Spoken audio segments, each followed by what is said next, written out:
So I just got this new electric scooter and this thing has been amazing, but there's one big problem with it. And that's ever since quarantine started, I've been going and picking up a lot of takeout food and I just don't have a good place to put it. So today, let's build a solution to that problem.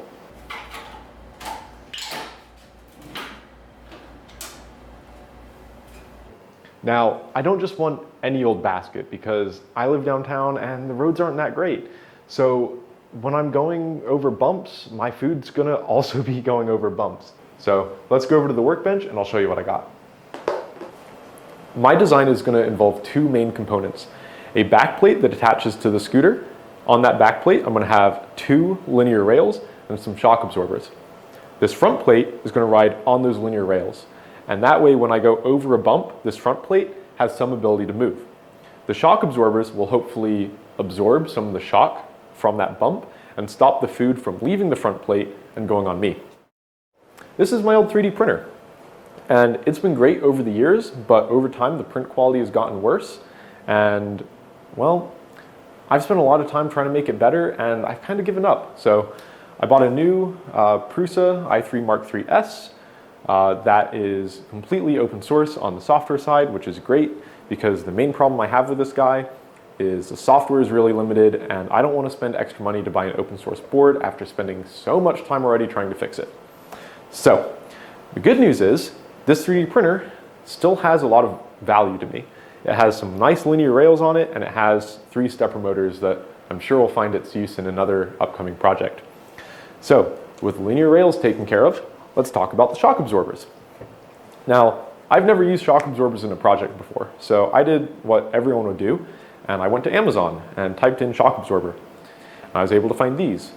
These are oil-filled shock dampers, and the way they work, this outer tube here is filled with oil, and on the end of this piston rod, there's a disc with some holes punched in it.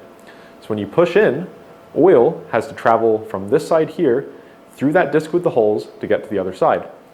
That is what gives you your shock damping. So jumping into CAD real quick, we can see the basics of the design. I have a linear rail and some 3D printed bits.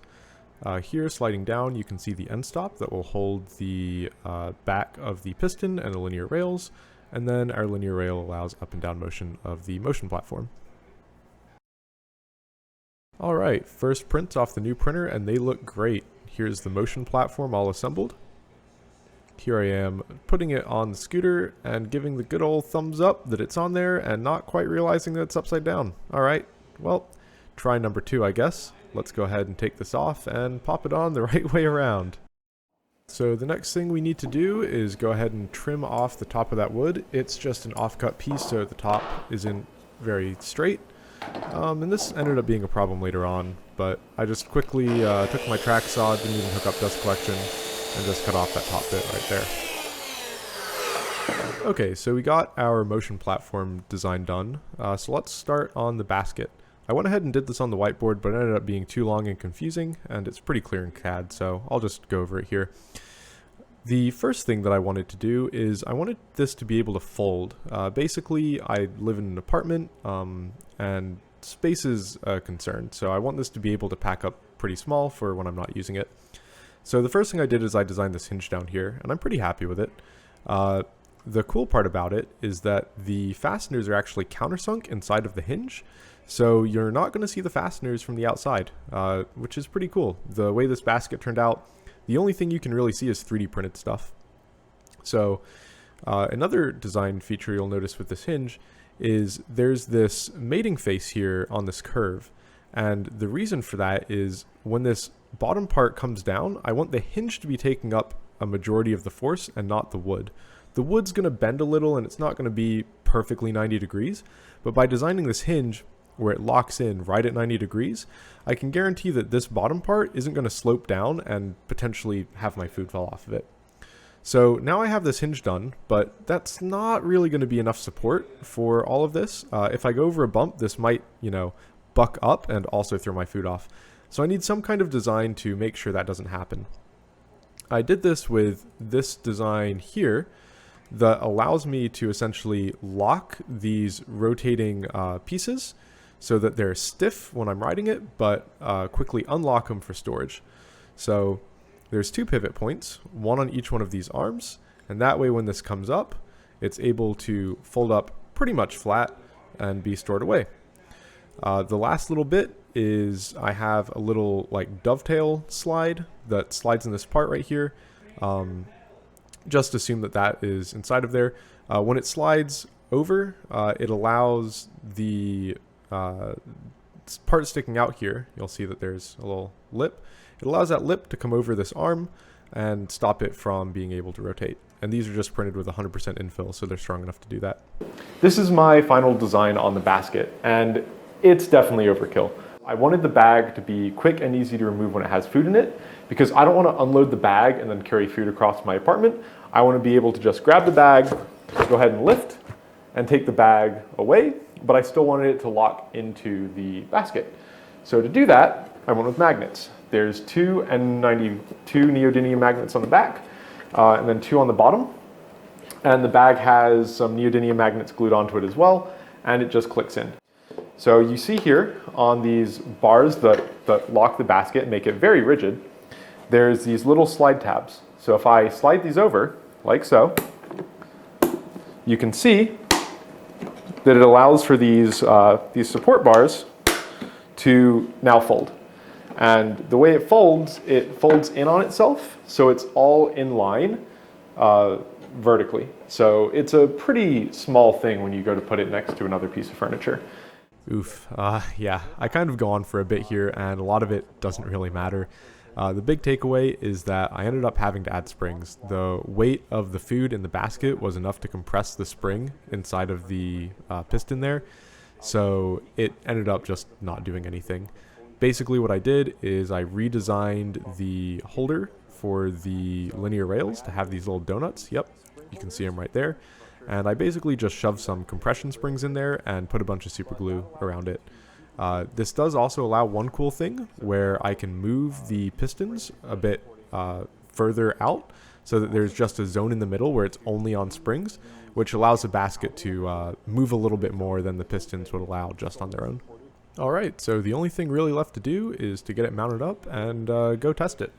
So secretly, I've been using this for, I don't know, maybe a week or 2 at this point, and it seems like it's doing pretty well. So I figured I would set up a recorder on my phone, put some simulated weight inside of the basket, and go drive over a notorious bump that I encounter pretty much every time I have to go downtown to pick up food. Yeah, let's see how it fares. Alright, so these first 2 runs are with the basket able to move. You'll see later on that I have a clamp on the side of the screen. That's my solution to holding it in place. You'll notice that there is some motion, but it's not super bad. I don't think you noticed a huge difference on the first impact, but you'll notice right there, a second bump happened. That was from the back wheel going over the bump, which totally wasn't there with the basket free to move. And yeah. And my reaction? That explains that. That explains that. Well, the basket's going to need some work. Definitely need to reprint a few things, but all in all, the tests were mildly successful. You can see that the plastic broke, not across a layer line though, which is kind of interesting. I solved that by reprinting this in a different orientation and with higher infill. Here's the tests. Sadly, my sensor peaks out at 50 meters per second squared, so they're not really comparable since they all hit that peak. Here's that new print with the different orientation. Hooray, new 3D printer. So here's a good tip. I have this paper roll that I can drag across my workbench, and I use it a lot. I use it for planning stuff out. Like right now where I'm taking out screws, I wanted the screws to all match because I cut the backs of the screws off because they stuck through the board. So I was able to do that on the paper. Also, I can rip some paper off and stick it on my patio to make a makeshift area to paint. Again, hooray, living downtown. I don't really have a lot of space. Luckily I had a balcony at the time. No longer do, but back there I was able to paint, thankfully. And just doing a quick run through of the reassembly. Because I had everything laid out, it was very quick and easy to use all of the same fasteners.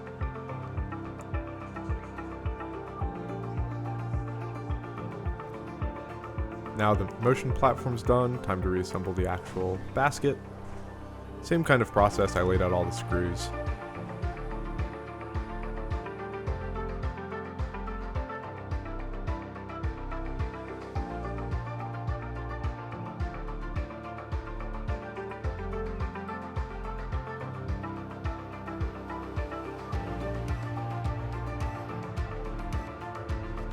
I realized I put that one in backwards, so quickly flipping those around.